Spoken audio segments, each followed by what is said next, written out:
Up until very recently, whenever I thought of millionaires or financially successful people, I constantly thought of things like extravagance, life of excess, or things like glamour. I was very curious to know how the rich and the wealthy of the world actually retain all the money that they have, and with that, I started doing a little bit of research online.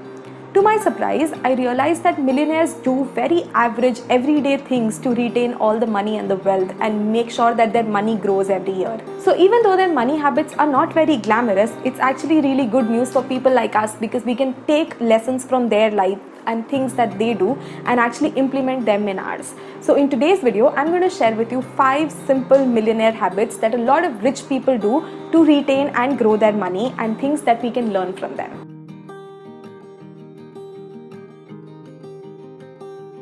The first thing that my research showed me was that the rich and the successful actually establish saving goals very early on in their lives. Most of them advise that even with the first paycheck itself, it's important for all of us to get into the habit of saving.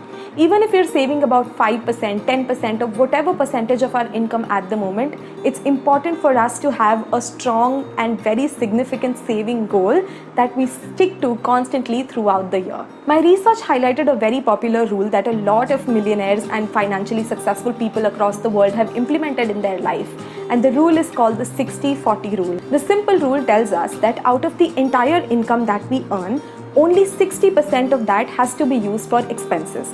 These are all kinds of expenses, like the necessary expenses like our rent, water, electricity bills, as well as other expenses that we incur on entertainment and eating out and things like that. So if we end up using 60% of our income for our expenses, every month we will end up saving 40% of our income, which can go into our savings account. It's so important for us to get into the habit of saving early on, and over time, it's important for us to finally reach at a point where we're actually saving 40% of the income that we earn. But don't worry about it if you're not saving 40% of your income right now. Most millionaires and financially successful people tell that they weren't able to start off with such a high saving rate. But over time, they ensured that their savings goal came as close as possible to 40%. So even if it's not in the first year, but if in the second year or the third year, if we can come as close to 40% as possible, it'll be a great learning that we can take from the lives of really successful people.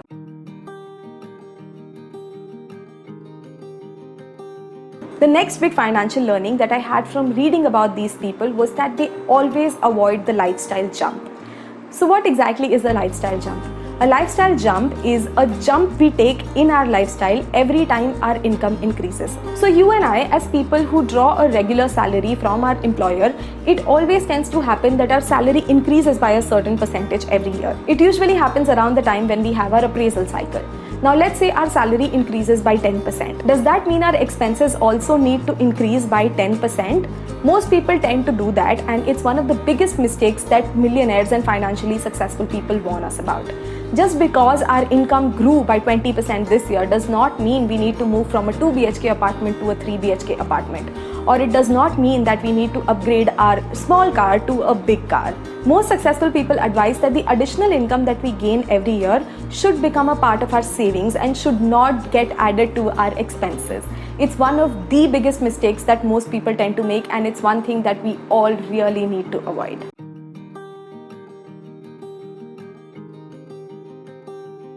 The third big financial advice that I learned from my research was that we need to make our money vanish automatically.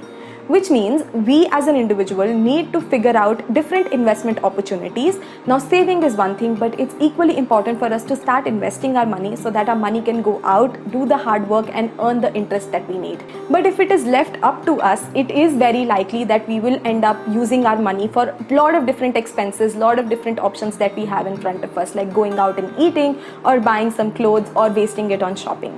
But if we automate our savings and our investment in a way that we tell our bank to cut 2,000 rupees from our account every month to be invested in this particular mutual fund, or we tell our bank to take 5,000 rupees from our account every month to be added to our PPF account, then these steps would happen on their own without our own intervention. If the money is taken from our account on its own, it saves us the additional effort and it also builds accountability. It was one of those things that most millionaires did early on in their life, so that their money was taken from them early on, so they did not really have a chance to spend it at all.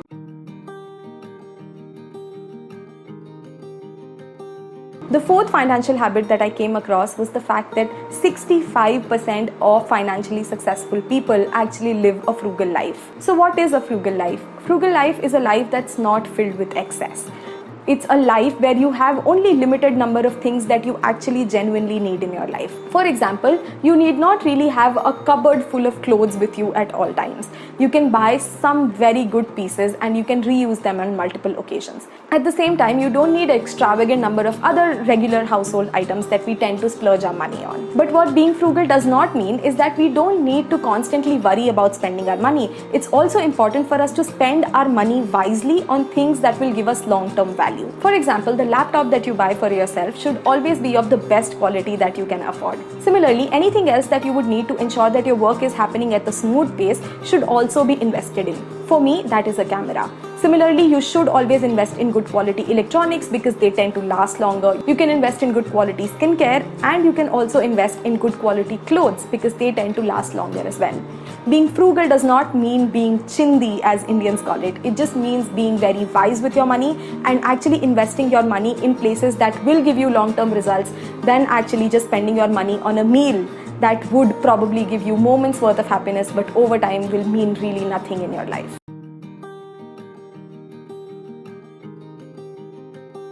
The last financial habit that most successful people preach on is the fact that we need to choose wisely who we spend most of our time with. This was one of the most common things that I found across all the different places where I did my research. Most successful people make a conscious decision to surround themselves with like-minded people. If you surround yourself with individuals who tend to waste a lot of money on partying every night or going out for meals very regularly, then you are likely to also behave in a similar way. At the same time, if you surround yourself with individuals who value money and use their money wisely by investing it in different sources or by making the most out of money by investing it in things that are actually needed to improve or better their lives, then you are also likely to do that in your life as well. If we make it a point to associate ourselves with people who desire to live within their means, it's highly probable that we will imbibe their good habits and they will imbibe ours. It's a win-win situation for both of us, so it's very important for all of us to also choose very wisely the kind of people we choose to spend our time with. So these were the most important points that I learned from my research on how millionaires and financially successful people build their money habits. These are all very, very useful tips that I think can be implemented in our lives as well without actually having to make any big lifestyle change at this point. I hope you found this video useful and found some tips to implement in your life as well. Do let me know how you find it in the comment section below, and I will see you next time in my next video. Bye!